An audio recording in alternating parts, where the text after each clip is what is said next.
Hi, my name is Michelle Sloan Jones. I'm the Chief External Affairs Officer for Money Management International, and I am so pleased to be here with you today. We have a really meaty topic to dig into, and it's one that I really hope brings you a lot of value.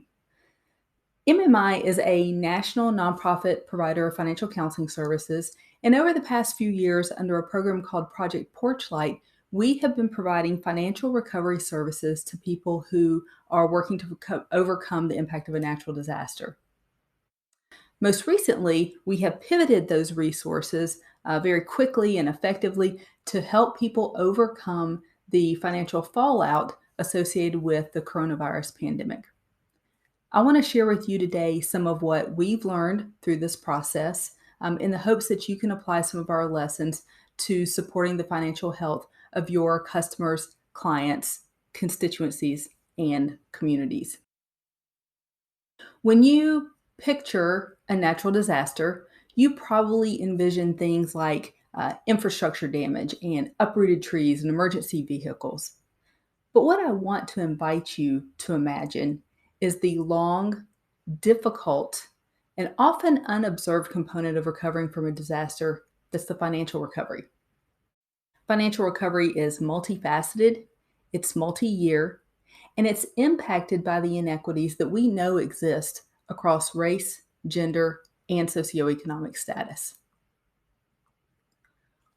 We also know that attending to the financial health aspect of disaster recovery is absolutely critical to the long-term outcomes of impacted communities and their people for generations to come.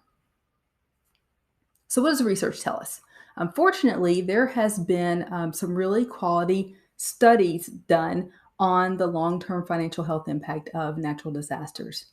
And what these studies generally show us is that low to moderate income households are both slower to recover and have a less complete recovery as compared to their more affluent neighbors. Now, why is this? One reason that may come to mind is pretty intuitive, and that's if you have a lower income, you have fewer discretionary dollars that are available that you can redirect towards your recovery.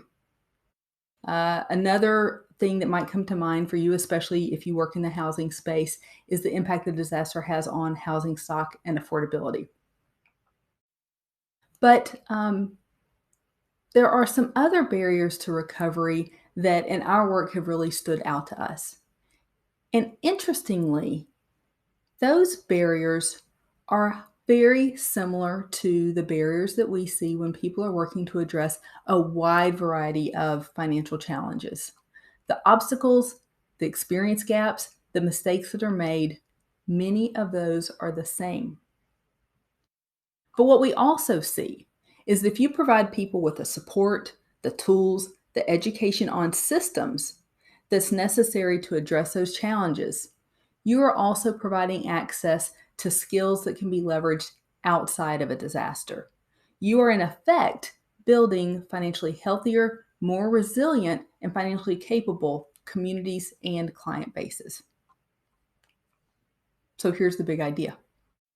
You can leverage your disaster response protocols to positively impact the financial trajectory of people's lives.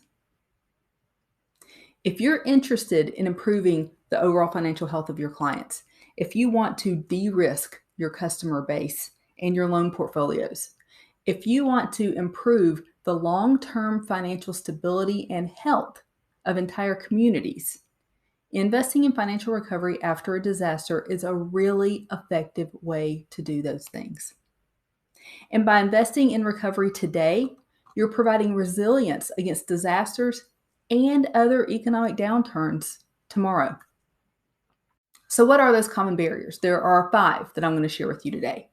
The first, experience dealing with red tape and bureaucratic systems. The second is limited access to credit. The third is identifying and avoiding scams. The fourth is a lack of familiarity with resources that are available to help. And finally, the fifth is experience modifying your budget and reprioritizing your debts in response to a crisis. So let's talk a little more about those.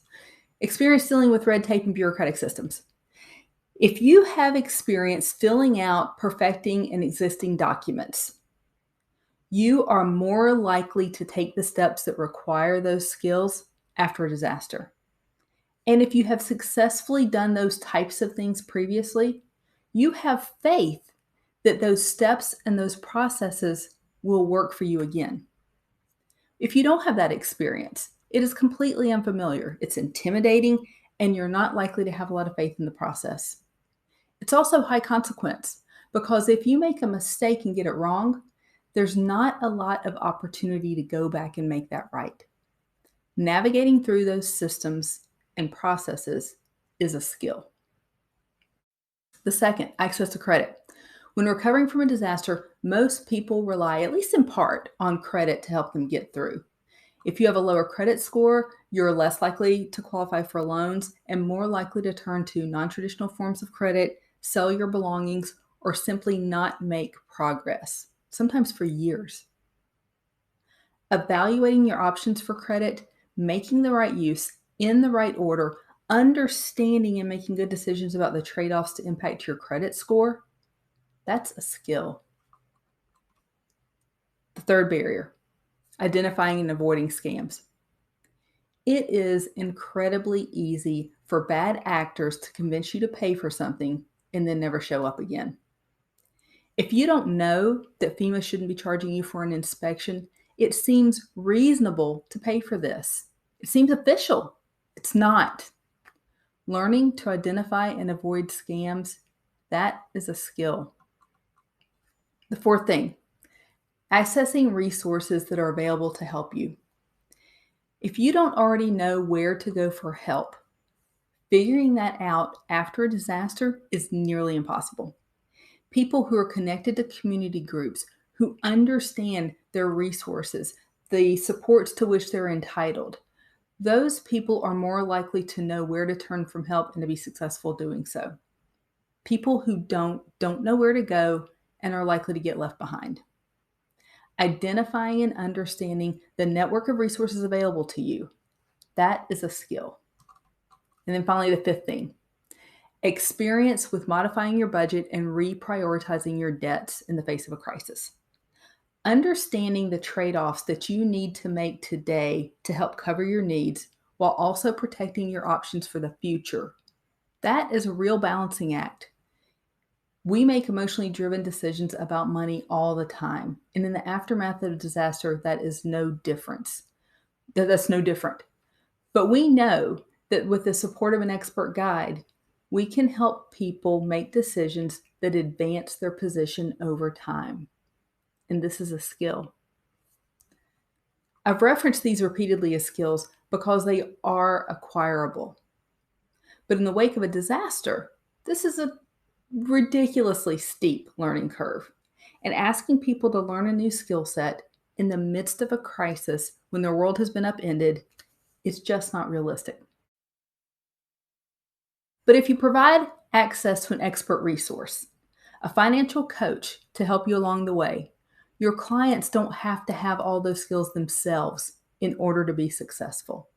They will have access to their coach's skill set, and working with an expert through that process serves as a critical transfer of knowledge. However you do it, whether it's through a financial counseling resource like Project Porchlight, whether you build it yourself, whether you find another resource, if you attend to the financial health of your clients, your customers, and your communities after a disaster, you will be creating healthier clients, customers, and communities overall. And I would also suggest that with these supports in place, what you may find is that your customers and your bottom line continue to improve to the point where it makes sense to expand your services from the inflection point of a disaster to a standing business practice. I want to take this for you from kind of this theoretical and bring it home for you in a very real kind of way. And to do that, I'm going to tell you the story of one of our clients, Linda. On November the 8th, 2018, Camp Fire swept through the town of Paradise, California.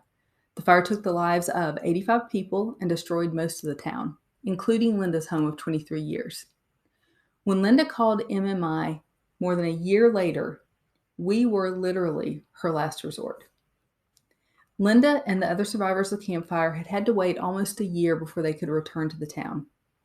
That was a year of uncertainty, a year of trying to replace lost belongings, and a year of being apart from their neighbors, their faith organizations, and their social support systems.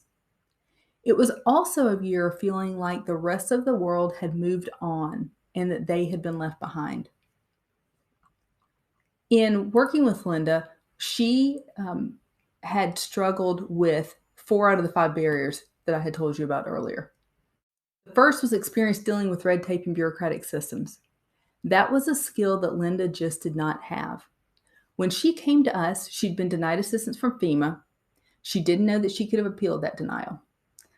Linda had been deeply traumatized by the fires, and she was attempting to apply for an SBA loan.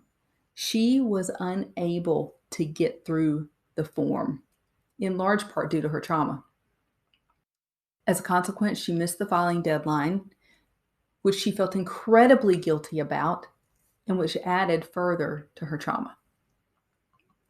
The second challenge was access to credit. Linda had already applied for loans to rebuild her home and been denied. She was living on a fixed income and she couldn't qualify for the full amount that she needed. Linda had made a very common mistake. She used her insurance money to pay off her mortgage. That meant that she had very little left over to rebuild. Thankfully, the third barrier that I spoke about, scams, that was the one challenge that Linda did not encounter. But the fourth, access to resources. When Linda came to us, she was in tears. She thought that she was out of options and had exhausted all of her resources. But in fact, that just wasn't true. As a matter of fact, through the course of our work with her, Linda was able to apply for a variety of resources, including a special grant for survivors, a small low-interest rebuilding loan, and a loan from the town of Paradise that was specifically designed to help cover the gap between insurance proceeds and the actual cost of rebuilding. And the fifth challenge, experience modifying a budget and prioritizing debts in response to a crisis. When Linda came to us, her budget simply was not in alignment with her current reality and with the next steps that she needed to take. Linda's counselor was able to help her build a budget that fit both her income and supported her long-term rebuilding goals. Linda is in the process of rebuilding her home today. When she finishes, she will have already paid off part of her loans, and the remaining loan payment will be well within her budget. Today, she better understands her loans and her insurance. She's also able to contribute to savings, and she is already financially healthier and more capable than she was at the time of the fire. If you give people the support, the tools, and the educational systems necessary to address these challenges post-disaster, you're providing a path to full financial recovery for people who could not have gotten there otherwise. And you're providing access to a skill set that can be applied outside of the disaster. You can leverage your disaster response protocols to positively impact the financial trajectory of people's lives, which is exactly what we saw with Linda. There is so much good that can be done when you put supports in place to help people overcome financial challenges. And by doing so, you're also building resiliency so that when the next challenge comes along, those people are more equipped to handle it. They come from a stronger starting position, and that allows us to redirect aid, support, dollars to the next group of people who need our assistance. There is a lot of good work to be done. We know how to do it, and I hope you will join me. Thank you.